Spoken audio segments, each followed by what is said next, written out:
Did you know that when it comes to career success, people with average IQs outperform people with high IQs 70% of the time? And did you know that you can't really develop your IQ, but that you can develop the trait that's really necessary for success? The trait you need to develop is your EQ, or your emotional intelligence. Emotional intelligence is your skill to recognize, understand and control emotions. The author Daniel Goleman, who is a psychologist trained from Harvard, states in his book that EQ is the single most important factor to predict life success, that it has zero correlation with IQ and is the strongest driver of leadership and personal excellence. A very interesting Forbes article also states, quote, "Of all the people we've studied at work, we found that 90% of top performers are also high in emotional intelligence. On the flip side, just 20% of bottom performers are high in emotional intelligence. You can be a top performer without emotional intelligence, but the chances are slim. Naturally, people with a high degree of emotional intelligence make more money, an average of $29,000 more per year than people with a low degree of emotional intelligence. The link between emotional intelligence and earnings is so direct that every point increase in emotional intelligence adds $1,300 to an annual salary. These findings hold true for people in all industries, at all levels in every region of the world. We haven't yet been able to find a job in which performance and pay aren't tied closely to emotional intelligence." End quote.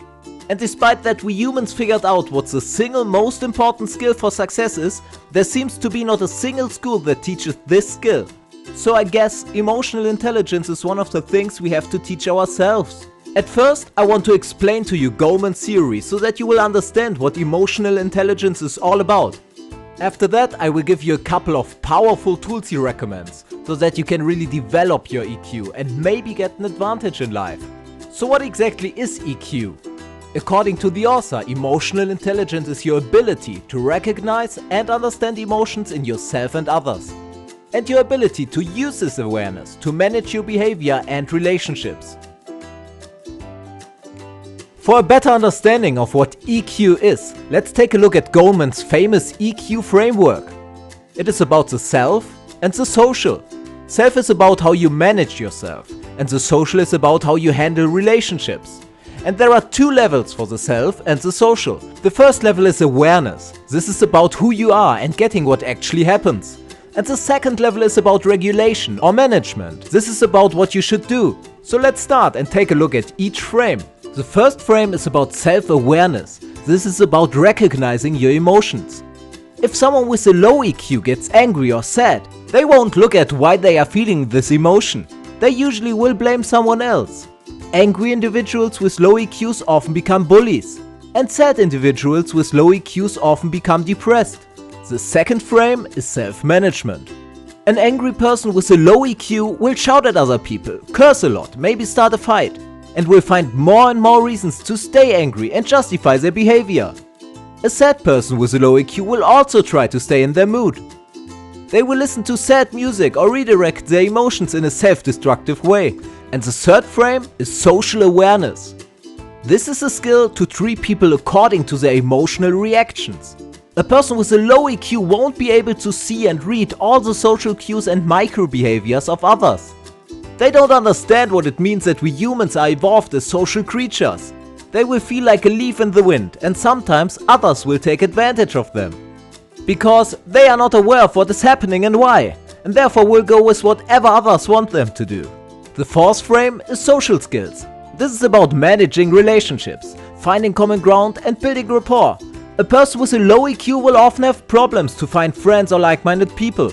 They will have problems to get their point across in conversations, will often feel misunderstood and will have difficulties finding a partner. They will blame it on superficial things like their looks or not having enough money. If they have a very low EQ, they will just think that people in general are mean and cold. If on the other hand a person with a high EQ gets angry or sad, they will watch themselves like a hawk and will try to understand why they are feeling that way. A high EQ person wants to know what is pushing their buttons and why, and they will make it their task to get better. A high EQ person knows that this is about themselves and not about another person. They will try to manage their emotions according to the situation. They usually take action and try to resolve their inner conflicts. and they will learn what pushes their buttons. Moreover, a high EQ person usually won't avoid these situations. They will sometimes welcome them and lean into them to learn even more about themselves. If someone with a high EQ gets angry, they usually try to redirect it in a way that is serving them, like working out, and if they get sad, they will try to meet people that cheer them up. In social situations, a person with a high EQ will not only take a look at the words of another person, because they know that this is just the superficial layer and most likely not what's really going on. They will try to put these words into a context and will try to read between the lines. While in a social setting, a high EQ person will ask themselves questions like, is the other person nervous or anxious, and why? Is the other person just telling this to cover something up? But also things like, if the other person likes X, it is most likely that they also like Y. Let's talk to them about this topic and befriend them. And lastly, a high EQ person will not only try to read between the lines, they will also try to use their insights, adapt if necessary, and they will try to find a win-win situation. And if another person is nervous, they will ask questions like, what could I do right now to calm down the other person? High EQ persons will also try to find common ground. They usually don't try to brag to make another person like them. They will usually try to find things they have in common. Share topics of interest and connect with another person because of commonalities and not because of envy. But they also use their insights to help other people build great teams and also to get their point across when needed. So, how to improve your EQ? If you want to improve your self-awareness, try to quit treating your feelings as if they were good or bad. The rule is, judging your emotions prevents you from understanding them. Don't always run away from unpleasant emotions. If you lean into unpleasant emotions from time to time, you can learn a lot about yourself, which helps immensely with personal growth. Watch yourself like a hawk. Just take a step back and try to develop a more objective understanding of your emotions and your behaviors. And also, try to cultivate the pause. Studies have shown that there is a little gap between the stimulus and your response. Try to wait a second, try to find that pause and try to extend it and then choose your response. This can be very powerful. If you want to learn some more about this, just watch my video about Habit 1, Be Proactive, from the 7 Habits of Highly Effective People. And another tip is, know who and what pushes your buttons. If you have a journal, write down what pushes your buttons each day. This helps a lot to understand your emotions and to become more aware of them the next time. And if you want to improve your self-management, try to count to 10 if things get out of hand. This is a basic self-management trick to get some time and re-engage your rational mind. And another really powerful tip most people don't use is, make your goals public. This enables you to harness the motivation of the expectations of others.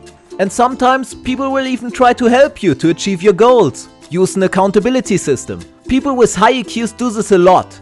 Personally, I use a very simple but effective method I call artificial motivation, and I dedicated a whole video to it if you're interested.